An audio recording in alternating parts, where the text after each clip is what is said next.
Welcome my YouTube channel मु तुम विभूषार पे तुम नहीं भिडियो कौन पिली द्वादश श्रेणी जोटा उपयोगी कौन मोगल जुगर संस्कृति पिली भारत इतिहास जहाँ भी अच्छी आम पढ़ा किंतु ए भिडियो आम कौन करवा जो मोगल जुगर जो संस्कृति अच्छी से संस्कृतिर प्रथमे कौन पढ़ा जे समाज व्यवस्था को व्यवस्था समाज व्यवस्था विषय पढ़ा कि पिली समाज व्यवस्था विषय पढ़ला पूर्वर जेकोसी लंग क्वेश्चन तुम मानक पढ़ला समय मुझे कौन करे जे इंट्रोडक्शन लिखिदिए से इंट्रोडक्शन गुड़ाक ये अच्छे पिली आम पढ़ीदेवा।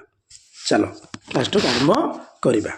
सुल्तान शासन पर भारतीय इतिहास रे मोगल जुग आरंभ होता जहाँ मध्ययुगर गुरुत्वपूर्ण अध्याय अटे।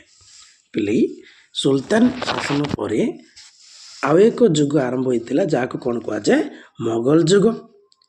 यह मध्ययुगर एक गुरुत्वपूर्ण अध्याय अटे। मोगल जुगरे 6टी शासकों विशेष भूमिका रही है। केतोटी शासक 6टी शासकों विशेष भूमिका रही है। से माने हेले बाबर, हुमायून, अकबर, जहांगीर, शाहजहान हम बोली एमती शाहजहान भला शाहजहान, औरंगजेब मन रखियो बाबर, हुमायून, अकबर, जहांगीर, शाहजहान, औरंगजेब। किंतु यही शासन व्यवस्था 1506 रु 1707 ख्रीष्टाब्द पर्यंत उल्लेख रही है। मन रखियो ये जो शासन व्यवस्था अच्छी मोगल जुगर शासन व्यवस्था 1506 रु 1707 पर्यंत ख्रीष्टाब्द पर्यंत उल्लेख रही। मोगल शासन व्यवस्था भारत संस्कृति को बहु परिमाण रे उपादान प्रदान करथिला। मन रखियो पिली जे मोगल शासन व्यवस्था जो भारत संस्कृति को बहु परिमाण रे उपादान प्रदान करथिला यथा सामाजिक व्यवस्था, स्थापत्य, चित्र कला इत्यादि। मन रखियो जे सामाजिक अवस्था हो कि स्थापत्य हो कि चित्रकला हो इत्यादि कौन करथिला पिली उपादान प्रदान करथिला कौन मोगल जुगर शासन व्यवस्था। केउं जुगर शासन व्यवस्था मोगल जुगर शासन व्यवस्था। किंतु तले आम कौन पढ़िया पिली समाज व्यवस्था देखिबा। समाज व्यवस्था कौन देछि देख मोगल जुगर शासन व्यवस्था समय समाज सामाजिक जीवन व सामाजिक व्यवस्था विषय बहुत तथ्य रही थिला। 16 व 17 शताब्दी भारत आसीथिबा सार टमास रो ट्राभेनियर प्रभृति यूरोपीय विवरणी रे ए इतिहास गुरुत्व देई अछि। माने 16 व 17 शताब्दी भारत को आसीथिबा जो ट्राभेलर माने मनक मध्यरु जणे थिले के सार टमास रो ट्राभेनियर एमाने कौन करथिले पिली जे इतिहास गुरुत्व देइछन्ति इतिहासर गुरुत्व देइछन्ति विषय गुड़ाक गुरुत्व देइछन्ति भारत इतिहासर। यह छड़ा अकबरंक राजदरबार मंडन करिथिबा ऐतिहासिक अबुल फाजल आईन इ अकबरी। मन रखियो अबुल फाजल कौन लिखिथिले आईन इ अकबरी माने अकबरंक राजदरबार मंडन करिथिबा ऐतिहासिक तांको नाम थिला कौन आईन इ अकबरी। से कौन करथिले जे प्रचलित जुगर सामाजिक व्यवस्था उपर बहुत तथ्य प्रदान करिसेंति किए अबुल फाजल को पुस्तक रे आईन इ अकबरी। मन रखियो पिला माने हला। तापर आसला कौन जे समाज व्यवस्था मध्यरु प्रथमे किए पिलेट लिखा जायछि सम्राटक विषय रे उल्लेख करा जायछि। मोगल जुगरे सम्राटों को कौन कहा जाउतला बादशाह बोली कहा जाउतला। कौन कहा जाउतला बादशाह। सम्राट ही समस्त क्षमतार अधिकारी अत्यंत विलास बेसन आडंबरपूर्ण जीवन यापन करुଥିଲେ किए से होची सम्राट। सम्राट को प्रकार भाव रोते जे अत्यंत विलास बेसन आडंबरपूर्ण जीवन यापन करुଥିଲେ आउ समस्त क्षमतार अधिकारी मध्य से थिले। यह छड़ा भोजी संगीत नृत्य शिकार आदि व्ययबहुल कार्य थिला कार सम्राटंकर कार सम्राट। प्रथम आसला को वर्ग जे सामंत वर्ग आ गोटे कौन सामंत वर्ग। सम्राट पर किए आसला सामंत वर्ग। ରାଜାଙ୍କ ପରି ମୋଗଲ ଶାସନ କାଳରେ ଦ୍ୱିତୀୟ ସ୍ଥାନ ଅଧିକାର କରିଥିଲେ। ସରି ପିଲି ଯେ ପ୍ରଥମେ ଆସିଲା କିଏ ସମ୍ରାଟ, ତାପରେ ଆସିଲା ଦ୍ୱିତୀୟ ସ୍ଥାନ ଅଧିକାର କରିଥିଲେ କିଏ ସାମନ୍ତ ବର୍ଗ। କେଉଁ ବର୍ଗ? ସାମନ୍ତ ବର୍ଗ। ରାଜାଙ୍କ ପରି ମୋଗଲ ଶାସନ କାଳରେ ଦ୍ୱିତୀୟ ସ୍ଥାନ ଅଧିକାର କରିଥିଲେ କିଏ? ସାମନ୍ତ ବର୍ଗର ଲୋକମାନେ। କେଉଁ ବର୍ଗର ଲୋକମାନେ? ସାମନ୍ତ ବର୍ଗର ଲୋକମାନେ। ସେମାନେ ଉଚ୍ଚ ସମ୍ମାନ ଅଧିକାରୀ ବୃହତ୍ ଅଟ୍ଟାଳିକା ମାନଙ୍କରେ ସମୟ ଅତିବାହିତ କରୁଥିଲେ। କେଉଁମାନେ? ସାମନ୍ତ ବର୍ଗର ଲୋକମାନେ। କେଉଁଠି? ଉଚ୍ଚ ସମ୍ମାନ ଅଧିକାରୀ ପାଉଥିଲେ ଏବଂ ବୃହତ୍ ଅଟ୍ଟାଳିକା ମାନଙ୍କରେ ସମୟ ଅତିବାହିତ କରୁଥିଲେ। ଏହା ଛଡ଼ା ଆଉ କ'ଣ କରୁଥିଲେ? ମୂଲ୍ୟବାନ ପୋଷାକ, ଖାଦ୍ୟପେୟ, ରାଜକୀୟ ଠାଣି ସୁବିଧା ସୁଯୋଗର ଭୋଗ କରୁଥିଲେ। କେଉଁମାନେ? ସାମନ୍ତ ବର୍ଗର ଲୋକମାନେ। ମୂଲ୍ୟବାନ ପୋଷାକ, ଖାଦ୍ୟପେୟ, ରାଜକୀୟ ଠାଣି ସୁବିଧା ସୁଯୋଗର ଭୋଗ ମଧ୍ୟ କରୁଥିଲେ। ଏହି କଥା କହିବାକୁ ଗଲେ ଇଂଲଣ୍ଡର ରାଜଦୂତ ସାର୍ ଟମାସ ର ବର୍ଣ୍ଣନା କରିଛନ୍ତି ଯେ ଥରେ ନୁରଜାହାନଙ୍କ ଭାଇ ଆସଫ ଖାଁ ରାତ୍ରି ଭୋଜନରେ 30ରୁ ଅଧିକ ସୁସ୍ୱାଦୁ ଖାଦ୍ୟ ଭୋଜନ କରୁଥିଲେ। ମନେ ରଖିବ ପିଲେ ଯେ ଏ କଥା କହିବାକୁ ଗଲେ ଇଂଲଣ୍ଡର ରାଜଦୂତ କ'ଣ କରିଛନ୍ତି? ବର୍ଣ୍ଣନା କରିଛନ୍ତି ଥରେ ନୁରଜାହାନଙ୍କ ଭାଇ ଆସଫ ଖାଁ ରାତ୍ରି ଭୋଜନରେ 30ରୁ ଅଧିକ ସୁସ୍ୱାଦ୍ୟ ଖାଦ୍ୟ ଭୋଜନ କରିଥିଲେ। ମାନେ ଦେଖନ୍ତୁ 30ଟା ଆଇଟମ୍ ଯଦି ସେ ଖାଇପାରୁଛନ୍ତି, ଭାବ ଟିକେ। ସାମନ୍ତ ବର୍ଗର ଲୋକ ଅନୁସାରେ ତାଙ୍କୁ ଯେଉଁ କହିଛନ୍ତି, ବର୍ଣ୍ଣନା କରିଛନ୍ତି କିଏ? ସାର୍ ଟମାସ ର। ତାପରେ ଆସିଲା ମଧ୍ୟବିତ୍ତ ବର୍ଗ। କେଉଁ ବର୍ଗ? ମଧ୍ୟବିତ୍ତ ବର୍ଗ। ମୋଗଲ ଯୁଗର ସମାଜ ବ୍ୟବସ୍ଥା କ୍ଷେତ୍ରରେ ତୃତୀୟ ସ୍ଥାନ ଅଧିକାର କରିଥିଲେ ମଧ୍ୟବିତ୍ତ ବର୍ଗ। ଯଥା କେଉଁମାନେ ଥିଲେ? ବଣିକ, କଳାକାର, ଲେଖକ, ପଣ୍ଡିତ, ଚିକିତ୍ସକ ଇତ୍ୟାଦି। ମନେ ରଖିବ କ'ଣ? ଯେ ତୃତୀୟ ଶ୍ରେଣୀର ବା ତୃତୀୟ ବର୍ଗର ଯେଉଁମାନେ ଥିଲେ ସେମାନେ ହେଉଛି କିଏ? ମଧ୍ୟବିତ୍ତ ବର୍ଗ। ସେମାନେ କ'ଣ ମାନେ? ବଣିକ, କଳାକାର, ଲେଖକ, ପଣ୍ଡିତ, ଚିକିତ୍ସକ। ଏହି ବର୍ଗର ଲୋକମାନେ ନିଜର ଧନ ସମ୍ପତ୍ତିକୁ ପ୍ରକାଶ କରିବା ପାଇଁ ସଂକୁଚ ଥିଲେ, କାରଣ ସ୍ଥାନୀୟ ସରକାରୀ କର୍ମଚାରୀଗଣ ଅଧିକ କର ଆଦାୟ କରୁଥିଲେ। ବୋଲି ମନେ ରଖିବ ପିଲେ। ଏମାନେ ଏ ଯେଉଁ ମଧ୍ୟବିତ୍ତ ବର୍ଗର ଲୋକମାନେ କ'ଣ କରୁଥିଲେ? ଏମାନଙ୍କ ପାଖରେ କ'ଣ ଯେ ଅଧିକ ଜମି ବା ସମ୍ପତ୍ତି ଅଛି ବୋଲି ପ୍ରକାଶ କରୁନଥିଲେ, ପ୍ରକାଶ କରିବା ପାଇଁ ସଂକୁଚିତ ହେଉଥିଲେ। କାହିଁକି? ଯଦି ସ୍ଥାନୀୟ ସରକାରୀ କର୍ମଚାରୀ ଜାଣିଦେଲେ ଏମାନଙ୍କଠାରୁ କ'ଣ କରିବେ? ଅଧିକ କର ଆଦାୟ କରିଦେବେ। ଏହି ବର୍ଗର ଲୋକମାନେ ଅଧିକ ଖର୍ଚ୍ଚ କରୁଥିଲେ କିନ୍ତୁ ମିତବ୍ୟୟୀ ଥିଲେ। ହେଲା, ମିତବ୍ୟୟୀ ମାନେ କ'ଣ? ସାଙ୍ଗସାଥିରେ ସେମାନଙ୍କର ସମୟ ବିତାଉଥିଲେ। କେଉଁ ବର୍ଗର ଲୋକମାନେ? ମଧ୍ୟବିତ୍ତ ବର୍ଗର ଲୋକମାନେ। ଏହି ସମୟରେ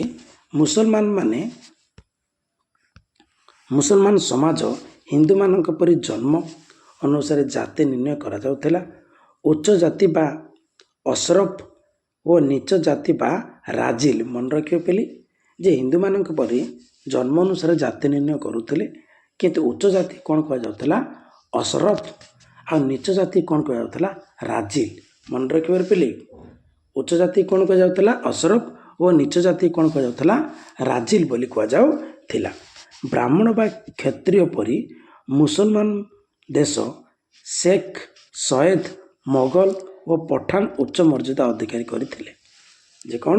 ବ୍ରାହ୍ମଣ ଓ କ୍ଷତ୍ରିୟ ପରି ମୁସଲମାନ ମାନେ କ'ଣ କରୁଥିଲେ? କ'ଣ ବୋଲି ସେମାନେ ଯେ ଉଚ୍ଚ ମର୍ଯ୍ୟାଦା ଅଧିକାରୀ ପାଉଥିଲେ, ସେମାନଙ୍କର ଶେଖ, ସୟଦ, ମୋଗଲ, ପଠାନ ଏମାନଙ୍କର ଉଚ୍ଚ ମର୍ଯ୍ୟାଦା ଅଧିକାର ଥିଲା। ଏହା ଛଡ଼ା କ'ଣ? ସୁନ୍ନି ଶିଆ, ବବରା, ଖୋଜା, ସୁଫି ଉପସ୍ଥିତ ଆମେ ଲକ୍ଷ୍ୟ କରୁ। କାହାର? ମୁସଲମାନ ମାନଙ୍କର। ଇଏ ଥିଲା ମଧ୍ୟବିତ୍ତ ବର୍ଗ। ତାପରେ ଆସିଲା କ'ଣ ପିଲେ ଦେଖିବା ଯେ ନିମ୍ନ ବର୍ଗ। କେଉଁ ବର୍ଗ? ନିମ୍ନ ବର୍ଗ। ନିମ୍ନ ବର୍ଗ ଦେଖ ବର୍ଗ। ସାମନ୍ତ ଓ ମଧ୍ୟବିତ୍ତ ବର୍ଗ ସମୁଦାୟର ଜନସଂଖ୍ୟା 10%ରୁ 15% ଥିଲା। ସାମନ୍ତ ଓ ମଧ୍ୟବିତ୍ତ ବର୍ଗ ସମୁଦାୟର ଜନସଂଖ୍ୟା 10%ରୁ 15% ଥିଲା। ହେଲେ ନିମ୍ନ ବର୍ଗର ଲୋକ ସଂଖ୍ୟା କେତେ ଥିଲା? କେତେ ପ୍ରତିଶତ? ମନେ ରଖିବ, 85ରୁ 90% ଥିଲା। ମାନେ ଯେଉଁଟା ସାମନ୍ତ ମଧ୍ୟବିତ୍ତ ବର୍ଗ ସମୁଦାୟ କେତେ ଥିଲା ବୋଲି 10% 15% ଥିଲା, କିନ୍ତୁ ନିମ୍ନ ବର୍ଗର ଲୋକମାନେ 85%ରୁ 90% ଥିଲେ। ସେମାନେ ହେଲେ କେଉଁମାନେ?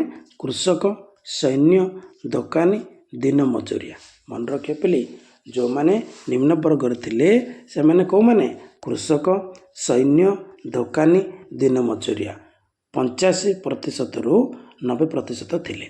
ହିନ୍ଦୁ ଜାତିର ଶୂଦ୍ରମାନଙ୍କ ସହ ନିମ୍ନ ବର୍ଗର ଲୋକମାନଙ୍କୁ ତୁଳନା କରାଯାଉଥିଲା। ଆମର ଯେଉଁ ହିନ୍ଦୁ ଧର୍ମ ହିନ୍ଦୁ ଜାତିର କ'ଣ ଥିଲା ପିଲି? ଶୂଦ୍ର ଥିଲେ ନାହିଁ, ସେ ଶୂଦ୍ରମାନଙ୍କ ସହ କାହାକୁ ତୁଳନା କରାଯାଉଥିଲା? ଯେ ଏମାନଙ୍କୁ ତୁଳନା କରାଯାଉଥିଲା, ନିମ୍ନ ବର୍ଗର ଲୋକମାନଙ୍କ ସହିତ ତୁଳନା କରାଯାଉଥିଲା। ହେଲା, ତାପରେ ଦେଖିବା କ'ଣ? ଏହି ବର୍ଗର ଲୋକମାନେ ବର୍ଣ୍ଣନା କ୍ଷେତ୍ରରେ ବିଶେଷ ଉନ୍ନତ ନଥିଲେ। ସମାନ ସୁବିଧା ପାଉନଥିବା ଯୋଗୁଁ ଅର୍ଥନୀତି କ୍ଷେତ୍ରରେ ବିଶେଷ ଉନ୍ନତ ନଥିଲା। ପିଲେ ମନେ ରଖିବ, ସମାନ ସୁବିଧା ପାଉନଥିବା ଯୋଗୁଁ ସେମାନେ ଅର୍ଥନୀତି କ୍ଷେତ୍ରରେ କ'ଣ ନଥିଲେ? ଉନ୍ନତ ନଥିଲେ। ଆକବରଙ୍କ ସମୟରେ ନିମ୍ନ ବର୍ଗର ଲୋକମାନଙ୍କ ପାଇଁ ଯତ୍ନଶୀଳ ଥିବା ବେଳେ ଶାହାଜାହାନଙ୍କ ସମୟରେ ସରକାରୀ ରାଜସ୍ୱ ବୃଦ୍ଧି କରି ତାଙ୍କୁ ଦୁର୍ନୀତି କରାଯାଉଥିଲା। ଆକବର ଚାହିଁଥିଲେ, ଆକବର କ'ଣ କରିଥିଲେ? ଯେଉଁ ନିମ୍ନ ବର୍ଗର ଲୋକମାନେ ଥିଲେ ସେମାନଙ୍କ ପାଇଁ ଯତ୍ନଶୀଳ ଥିଲେ, କିନ୍ତୁ ଶାହାଜାହାନଙ୍କ ସମୟରେ ସେଇଟା କ'ଣ ହେଇଯାଇଥିଲା? ଅଧିକ ବୃଦ୍ଧି କରାଯାଇଥିଲା। ସେମାନଙ୍କର ଯେଉଁ ଟ୍ୟାକ୍ସଟା କ'ଣ କରାଯାଇଥିଲା? ବୃଦ୍ଧି କରାଯାଇଥିଲା। ପ୍ରାକୃତିକ ବିପର୍ଯ୍ୟୟ ସମୟରେ ନିମ୍ନ ବର୍ଗର ଲୋକମାନେ ବିଭିନ୍ନ ଅସୁବିଧାର କ'ଣ ହେଉଥିଲେ? ସମ୍ମୁଖୀନ ହେଉଥିଲେ।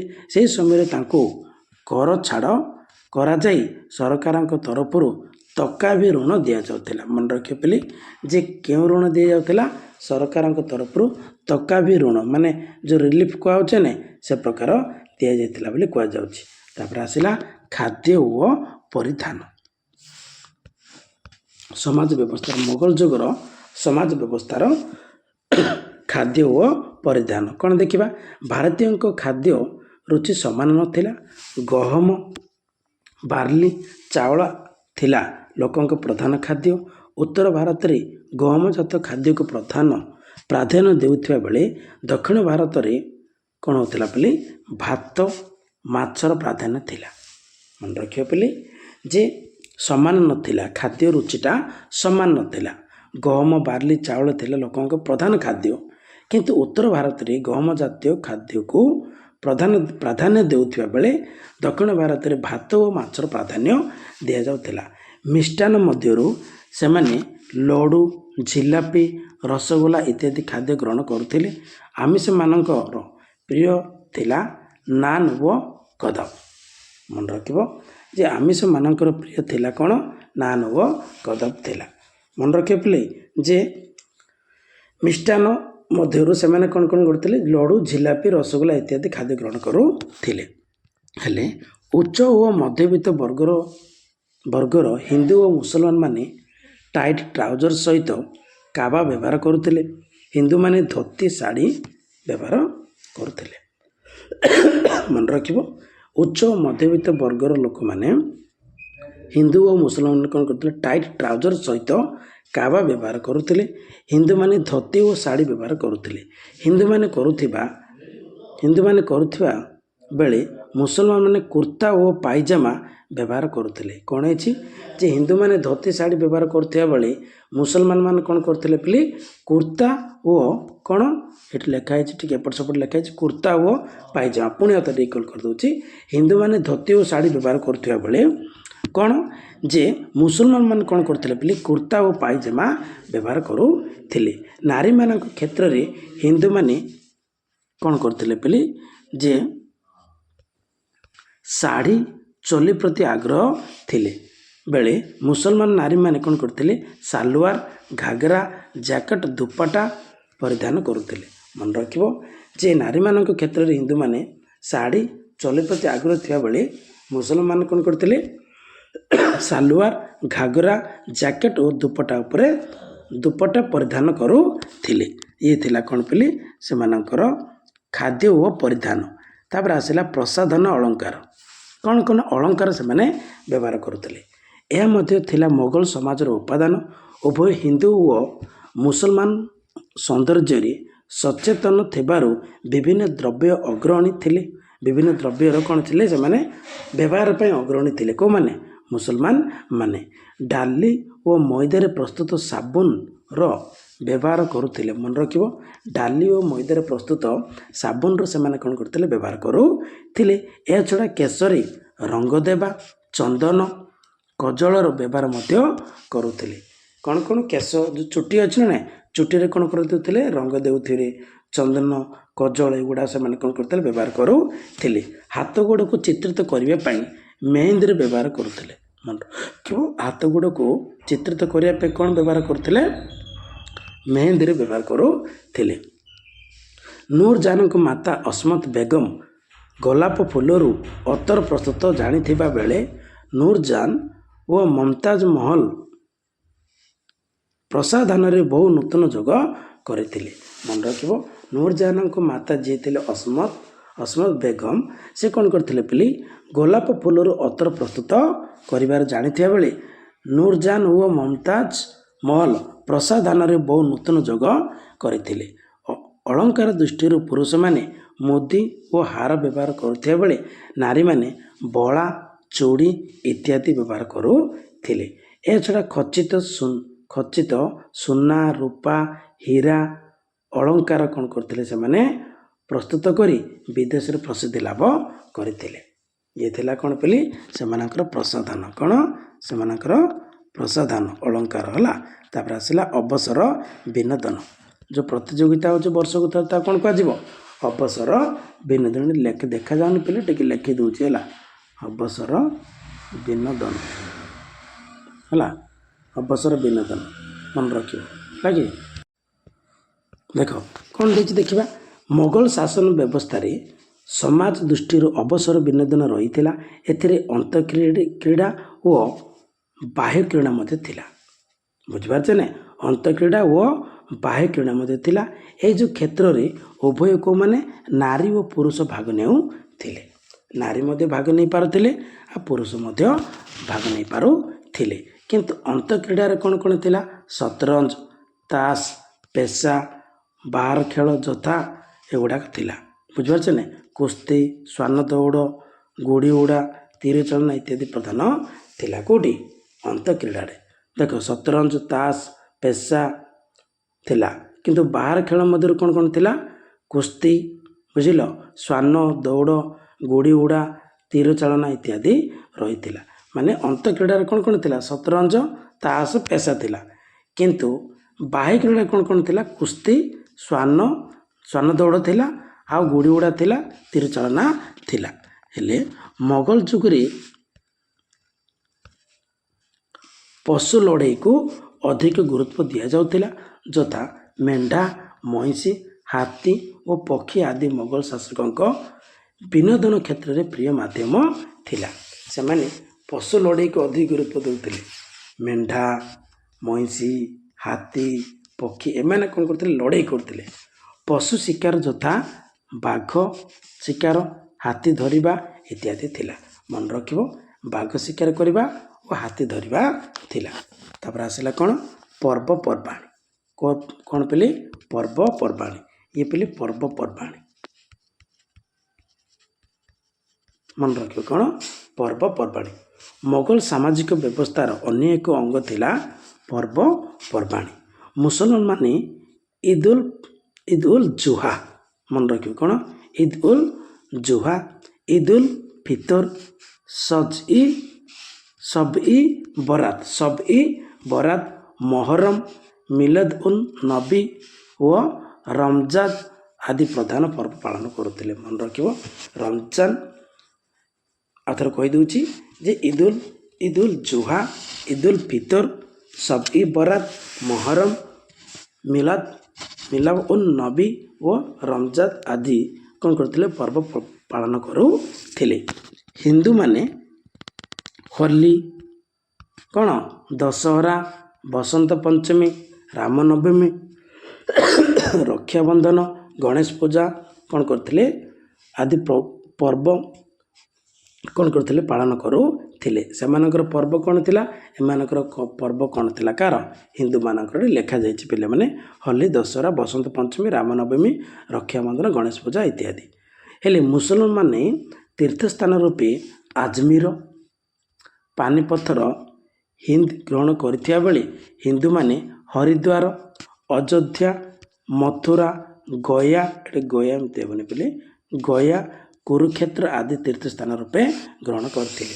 ମନେ ରଖିବ ମୁସଲମାନ ମାନେ ତୀର୍ଥସ୍ଥାନ ରୂପେ କାହାକୁ ଆଜମିର ପାନିପଥର କ'ଣ ଥିଲା ବୋଲି ହିନ୍ଦ ଗ୍ରହଣ କରିଥିବା ବେଳେ ହିନ୍ଦୁମାନେ କ'ଣ କରିଥିଲେ ହରିଦ୍ୱାର ଅଯୋଧ୍ୟା ମଥୁରା ଗୟା କୁରୁକ୍ଷେତ୍ର ଆଦି ତୀର୍ଥସ୍ଥାନକୁ କ'ଣ କରିଥିଲେ ଯାଉଥିଲେ ବା ଗ୍ରହଣ କରିଥିଲେ ବୋଲି କୁହାଯାଇଛି। ଏହା ଛଡ଼ା ପାର୍ସୀ ନବଙ୍କର ନୌରୋଜ ଯାହାକୁ ପାର୍ସୀ ନବବର୍ଷ ବୋଲି କୁହାଯାଏ। ମନେ ରଖିବ ଯେ ପାର୍ସୀମାନଙ୍କର ଏଠି ପାର୍ସୀମାନଙ୍କ ବୋଲି ପାର୍ସୀମାନଙ୍କର ନୌରୋଜ ଯାହାକୁ କ'ଣ କୁହାଯାଏ ପାର୍ସୀ ନବବର୍ଷ ବୋଲି କୁହାଯାଏ। ନୌରୋଜ କହିଲେ କ'ଣ ବୋଲି ମନେ ରଖିବ ପାର୍ସୀ ନବବର୍ଷ। କେଉଁ ନବବର୍ଷ? ପାର୍ସୀ ନବବର୍ଷ। ଓକେ, ତାପରେ ଆସିଲା ଶିକ୍ଷା କ'ଣ ଦେଇଛି ଦେଖିବା। ମୋଗଲ ସମ୍ରାଟମାନେ ବ୍ୟକ୍ତିତ୍ୱ ଶିକ୍ଷିତ ଥିଲେ। ମୁସଲମାନ ମାନଙ୍କର ପ୍ରାଥମିକ ଶିକ୍ଷାକୁ କ'ଣ କୁହାଯାଏ? ମକ୍ତବ। ମନେ ରଖିବରେ ମୁସଲମାନ ମାନଙ୍କର ପ୍ରାଥମିକ ଶିକ୍ଷାକୁ କ'ଣ କୁହାଯାଏ? ମକ୍ତବ। ଉଚ୍ଚ ଶିକ୍ଷାକୁ କ'ଣ କୁହାଯାଏ? ମାଦ୍ରାସା। ମନେ ରଖିବ ଉଚ୍ଚ ଶିକ୍ଷାକୁ କ'ଣ କୁହାଯାଏ? ମାଦ୍ରାସା ବୋଲି କୁହାଯାଏ। ସେମାନଙ୍କର ବିଷୟ ଗୁଡ଼ିକ ଥିଲା କ'ଣ କ'ଣ? ଗଣିତ ଭୂଗୋଳ ଜ୍ୟୋତିଷ ବିଦ୍ୟା ଧର୍ମ। ମନେ ରଖିବ ସେମାନଙ୍କର ଯେଉଁ ଥିଲା ଶିକ୍ଷା ଥିଲା ବିଷୟ ଗୁଡ଼ାକ ଥିଲା ସେ ଶିକ୍ଷା ବିଷୟ ଗୁଡ଼ାକ କ'ଣ କ'ଣ ଥିଲା? ଗଣିତ ଭୂଗୋଳ ଜ୍ୟୋତିଷ ବିଦ୍ୟା ଧର୍ମ।